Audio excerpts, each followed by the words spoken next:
আসসালামু আলাইকুম। আমার নাম ইশরাক আহমেদ। বৃত্তের ১১ নম্বর লেকচারে আপনাদের সবাইকে স্বাগত। আজ আমরা বৃত্তের ১২ নম্বর প্রশ্নটি সলভ করব। তবে চলুন শুরু করা যাক। 1,1 ও 2,2 বিন্দুগামী বৃত্তের ব্যাসার্ধ ১।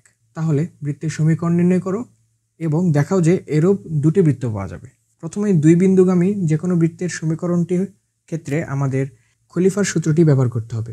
আমরা জানি খলিফার সূত্রটি হলো x - x1 into x minus x2 plus y minus y1 into y minus y2 plus k into y2 minus y1 into x minus x1 minus x2 minus x1 into y minus y1 equals to 0. এখন x1 y1 x2 y2 এর জায়গায় ভুজ এবং কোটির মানগুলো বসিয়ে দিলে আমরা পাই x minus 1 into x minus 2 plus y minus 1 into y minus 2 plus k into y2 minus y1 করলে আমরা পাই 2 থেকে 1 বাদ দিলে হয় 1, অর্থাৎ x minus 1 minus x2 minus x1 এর ক্ষেত্রেও সেম রেজাল্ট, অর্থাৎ y minus 1 equals to 0. এখন সমীকরণটি বিস্তৃতি করে পাই x square plus y square minus 3x minus 3y plus 2 plus 2 plus k into x, এখানে -1 থেকে +1 বাদ গেলে শুধু থাকে x minus y equals to 0. এখন x এবং y এর সহগগুলো একত্রে করে লিখলে আমরা পাই x square plus y square plus -3x plus k into x plus -3 minus k into y plus 4 equals to 0. এই সমীকরণটি 1 নং সমীকরণ হিসেবে চিহ্নিত করি। এখন বলা আছে উক্ত বৃত্তের ব্যাসার্ধ হলো 1। আমরা জানি ব্যাসার্ধ r equals to √g square plus f square minus c। চলুন এখানে 1 নং সমীকরণ হতে g, f এবং c এর ভ্যালু বের করে নেওয়া যাক। g ইকুয়ালস টু x এর সহগ ডিভাইড বাই 2, অর্থাৎ -3 প্লাস k ডিভাইড বাই 2।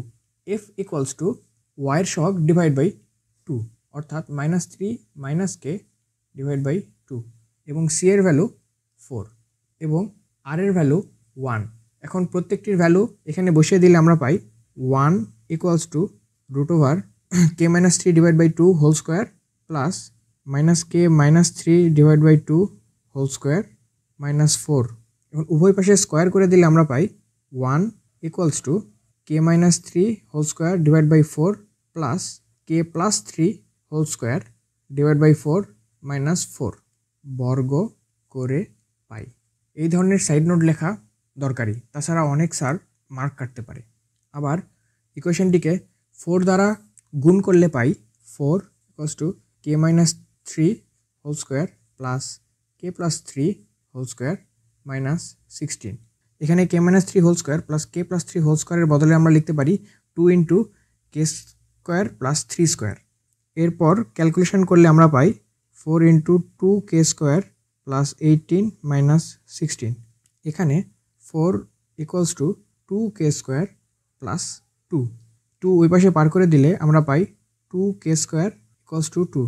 সুতরাং k স্কোয়ার ইকুয়ালস টু 1, অর্থাৎ উভয় পাশে রুট করে দিলে আমরা পাই k equals to plus minus 1। এখন k ইকুয়ালস টু 1 বসিয়ে পাই x square plus y square plus -3 plus 1 into x plus -3 minus 1 into y plus 4 equals to 0।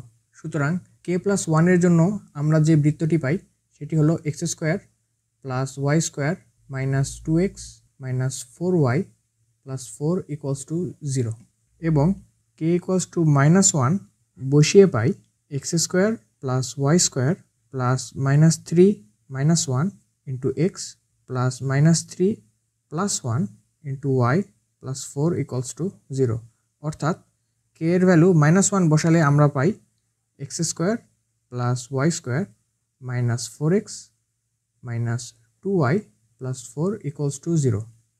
সুতরাং এ থেকে বলা যায় যে 1,1 ও 2,2 বিন্দুগামী বৃত্তের ব্যাসার্ধ 1 হলে এর থেকে 2টি বৃত্ত পাওয়া যায়। তাহলে আজ এ পর্যন্তই, দেখা হবে পরের ভিডিওতে।